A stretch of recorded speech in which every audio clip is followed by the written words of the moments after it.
Hey guys, thanks for joining me today. In today's video, we are going to discuss about LDAP search using Java. For LDAP search to happen, first you have to define connectivity to directory server. Okay, now to defining the connectivity, the code you need to write. So LDAP connectivity related detail we are not going to discuss in this video because there is another video for only already uploaded. So if you want to have understanding of LDAP connectivity, then please visit my another video because we cannot perform LDAP search without defining LDAP connectivity. So please go through my video where I have defined LDAP connectivity. And guys, please do subscribe my channel so that you will get regular updates. Okay? Yeah, now let's start with LDAP search. So guys, what we are going to do here is, so here is client and here is server. So this is LDAP directory server and this is the client, you on some machine or some server. Okay, and from here you want to do a connectivity to directory server and later you want to do some sort of search. And in this case, what we are going to discuss is you are going to write your Java code for LDAP search. So guys, let me clear first. This LDAP search code is going to be pretty easy. You need hardly 10 lines of code in order to define connectivity and do LDAP search. So it is pretty easy. One important reason for pretty easy, because when you are going with LDAP search program, you don't need any sort of external library or jar file because Java already have those packages which needed for defining connectivity and do the LDAP search. So that is more important advantage. Another is there could be the possibility sometimes you want to connect to Active Directory, sometimes there would be possibility you want to connect to another vendor directory server, let's say Oracle Unified Directory, OID, or CA Directory, or IBM Tivoli Directory. So what I'm trying to explain, so there would be possibility where your directory server vendor may change, but then the question is, do you need to change the client side code, your Java code? So the answer is no. Okay, so guys, I explained the benefits of doing a code for LDAP search in Java. Now let's go to the system and try to understand this LDAP search in very easy manner. And after going through this video, you will get a lot of confidence for doing Java code for LDAP search. Okay, let's go to the system. So today we will be discussing about different LDAP operations. And before going to LDAP operation, first you need to connect to LDAP. And in order to connect to LDAP, you can visit my last video, which is on how to connect to LDAP. So basically, if you will go here, then how to connect to LDAP using Java. So basically, go to the Alosha channel. So please do subscribe my channel as well. So now there is a video how to connect LDAP using Java. So you can use this video to understand how to connect to LDAP directory server. So once you are done with this video, then you can come to this video where we will be discussing about different LDAP operations, starting with search, then modification of attributes, then addition of entry, and finally deletion of entry. So here is the class. So basically this is our LDAP operation class, and right now if you will see here, we are good to get the context. So you can just print it. So now you are able to get this object. Otherwise, it would have given null if let's say there is some issue with the get context. So let's say there is some issue with the getting the connection to the directory server, then you would have get null here for this context. But right now you are getting the proper object, so connectivity is there. Now next, how to do the search. Let's say you want to do a search where for an entry. So this is JExplorer. This is a LDAP browser to connect to LDAP. So basically, I'm using this just for search and all. So what I can do is under this, I'll search for UID is equal to scarter. So just do a quick search and you are able to find this. So this is a filter. Here we are searching with UID as Carter. It is a filter. You can do Star means after escart, whatever it will come, it will search all of those. So here you can see escarted 2 and escarted. So there are two entries, correct? So you can use a star as well. So that is once after escart any character. Do this by using a program.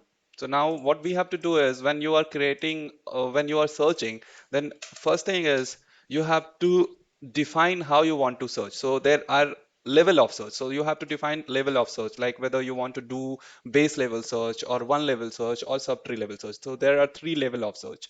So when you are defining like base level search, so whatever base you will provide at the time of search, it will do search at that level itself. So that is called base level search. So here you can mention. So there are three types of search: base level search, one level search, and finally subtree level search.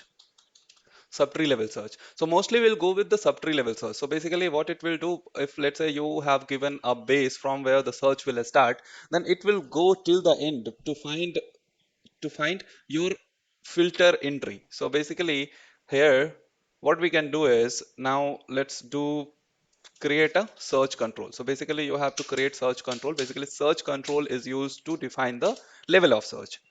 There are other uses of control as well, but main purpose is defining the level of search.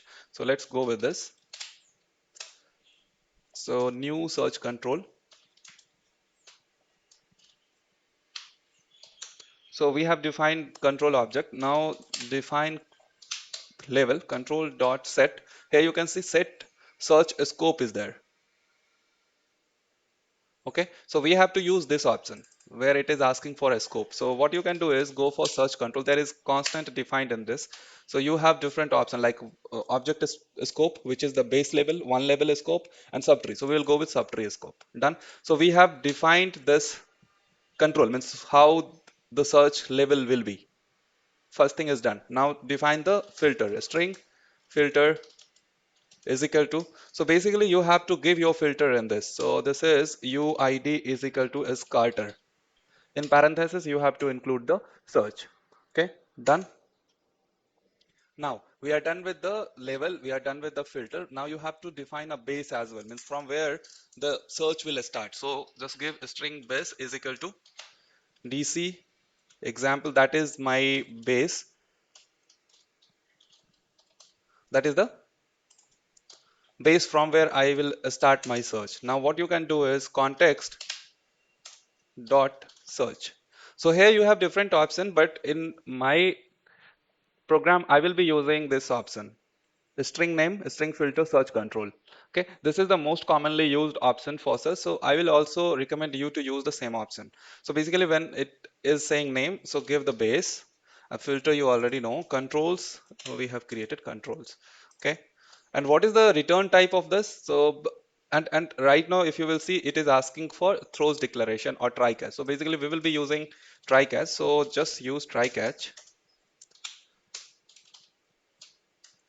and here it will throw naming exception. So exception dot print status. Okay, here use this. We are done. But this context dot search returns naming enumeration of search results. So what you can do is, if you will try to go to this context dot search, then you can see this is the search we are using. So here you can see a enumeration of search result for the object that satisfy the filter. Enumeration of search result. So what we can do is we will create naming enumeration. So here naming enumeration, and here you have to give search result.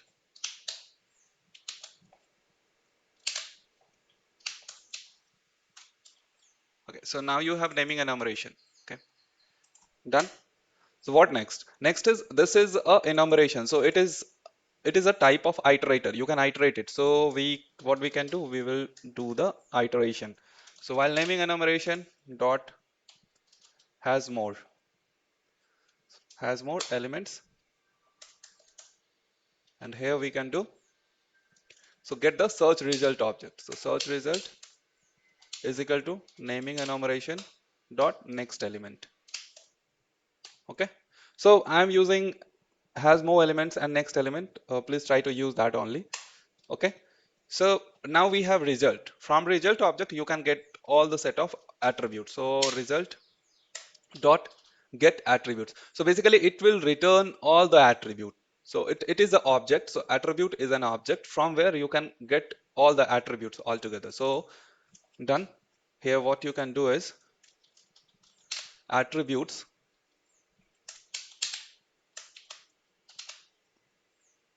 So all attributes, let's all attribute done. Now let's say you want to get the name of CN of this UIDS Carter. Okay. So what you can do is all attribute dot get, and here you have to give the string attribute ID and it will return you the attribute. So basically what you need to do here is, or let's do like this, attribute. So this is attribute, not attributes. Attributes, let's say CN attribute is equal to all attribute dot get, and you have to give name of your attribute. Now you are ready with CN attribute, but its type is attribute. So when you will print the CN attribute, then what will happen is here toString method will be called. So automatically it will be changed to a string, and now you can run it. And here you can see CN is equal to Sam Carter. If same you will see in your browser. So basically we are doing a search using UID is equal to Escarto. Let's do a search. And here you have CN value is equal to Sam Carter. Same you can see here as well. Sam Carter, correct? But here you are able to see attribute value along with attribute name. But let's say you want to get only attribute value. In that case, what you can do is a string name value pair is equal to CN attribute dot to a string. So it is a string of attribute. So you have just changed it to a string. Now what you can do is, if let's say you want to have string CN is equal to, what we can do is name value pair dot to a string. To a string is already there. Now replace all CN colon space. So basically we are replacing all CN colon space with empty string. And now you can print CN, so it will give you only value. So only value. It is not pre-appended with CN colon, correct? So earlier you were printing CN attribute, and CN attribute, what it was giving you? It was giving you along with attribute name the value. But let's say you want to have only value, then in that case what you can do is you have to play with the CN attribute value. You have to remove the CN colon, and that's what we did. So for all other attribute, you can do like the same. So let's say we want to get the value for male. So what we can do is, here you have to give value male. All attribute get dot get male. Now here this, okay, let's rename male attribute, and here you are just changing it to a string.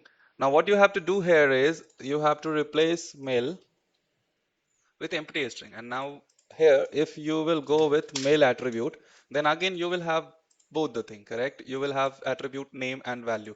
But let's say we want only value, then in that case just print male. So let's change this as well. So now you are all set. You are getting only value. Okay, this is one thing where you just have to ask for value of any attribute of the entry and you will get the value. Now there could be a case where you just want to iterate all the attribute of that entry. Okay, in that case what you will do? So basically now, as I told, just remove this as well. So all attributes. So this is a attribute which will hold all the attribute of that entry. So whatever here you are saying, all these will be available in this object, correct? But you want to iterate it. So what you can do is all attribute dot get. So here get all method again will return a enumeration of attribute. It will give you a return of attribute, correct? So what we can do is we will go with get all. Okay, And what it will return naming enumeration. And here what we have to do, what type of naming enumeration it will return? So it will return attribute. So basically the class should be a subclass of attribute. So basic attribute, let's use basic attribute. Okay, so enumeration. Okay, and here you have to define a cast. Defined. Done. So now we have all the attribute in this enumeration. So again use iterator. While iterate, enumeration has more elements, basic attribute, enumeration, next attribute. So what you can do is just basic attribute. Okay, done. Run it. You have the complete data of that entry. Here you have object class. So it is multi-valued. So you are saying all the values of object class delimited with comma. Similarly, if something else will be in multi-valued, then same you will be saying like delimited with comma. Okay. So in that way, but again you are saying like it is giving you the value is in the form of username, sorry, a value in the form of attribute name and the value. So you can change it as well. So basic attribute dot get. So when you will go with get, it will give you only the value. Here you can see it is giving only the value. Okay. But I will always recommend to use basic attribute, and from here you can actually you can split by using colon space, correct? And in that way, so what you can do is a string name value pair and basic attribute dot to a string dot mm, dot split and a split on this basis, and here you have to give array. Now what you can do is here name value pair, zeroth index will have attribute name and first index will have attribute value. Okay, just try this. Here you can see. So you have now this as a value. Now you have to define a logic how to deal with multi-valued, because multi-valued has a comma as a delimiter. So that also you can define. So if it contains comma in between, so you can do something like this. So if name value pair first index, that is value, dot contains space comma space comma space, then we'll go with this else. Okay, so what we can do is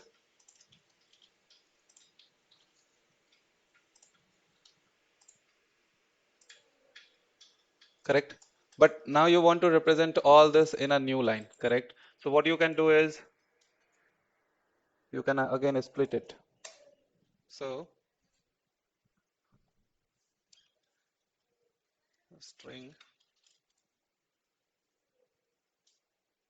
multi value is equal to name value pair dot split name value pair 1 dot split, based upon comma space we will split it, and here this type is array. And what you can do is for enhanced for loop we can use the string, okay, multi-value, and here you can simply have, okay, this is name value pair 0, that is attribute name, and here we can use temp. So where is my console? Okay, right now you are saying like this, but once we'll execute this, so here you can see correct? So in a new line, you are saying this in LD format. So this is all about search, where we discussed about how to get a value of particular attribute. As well, we gone through how to iterate complete set of attribute of an entry. Correct. So there could be other possible way to do the search. However, this is the best way we can do. One another thing that we can do is, let's say if we are going with a star, then what happen? You will get this two times. So basically, there will be two entries. So what we will do is, so here you can see this is another entry. One important thing, you are not saying a DN of the entry. So what you can do is, let's print DN of the entry as well. So first thing, from the basic attribute from here, correct? Say so result dot get name in a space. So it will give the DN. Let's run it once again. So here you can see this is the DN. This is the DN. Okay. So we have two entries. You are able to see two entries. So this is a iterator. If let's say multiple entries are there, then you will able to iterate all those multiple entries. Okay. Now next we'll go through. So in search, we gone through what would be the label. So whether it's one label, subtree label. Okay. So based upon label, it will do the search. Then we also gone through get the value of a specific attribute. Then later on, iterate all the attribute of an entry. That also we gone through. So search is done. Now next is modification of attribute. Now for modification of attribute, there could be different scenarios. One is like you want to add attribute, correct? Another is you want to delete attribute, and you want to modify the attribute, means replace the attribute, correct? Earlier value was something like ABC, XYZ. Now you want to update it. Okay.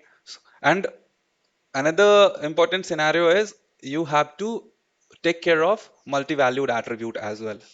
So you have to understand all this concept in modification of attribute. But before doing modification of attribute, I would suggest you to do a search. Correct. So let's say you want to do some modification in Scarter. Scarter is a user for which we need to. Scarter is a user for which we need to do modification. In that case, what we will do is first we will search Scarter and then we will modify attribute of that Scarter. And when you want to operate on certain attribute, just make sure whether that attribute is available or not. If it is a single valued attribute and attribute value is already present and you are going to add on top of it, then it will give you exception because it is a single valued attribute and value is already there and you wanted to add some value. So it will give you exception. So you can perform delete operation and modify operation for those attributes. Correct. So I'm going to explain all this in modification of attribute.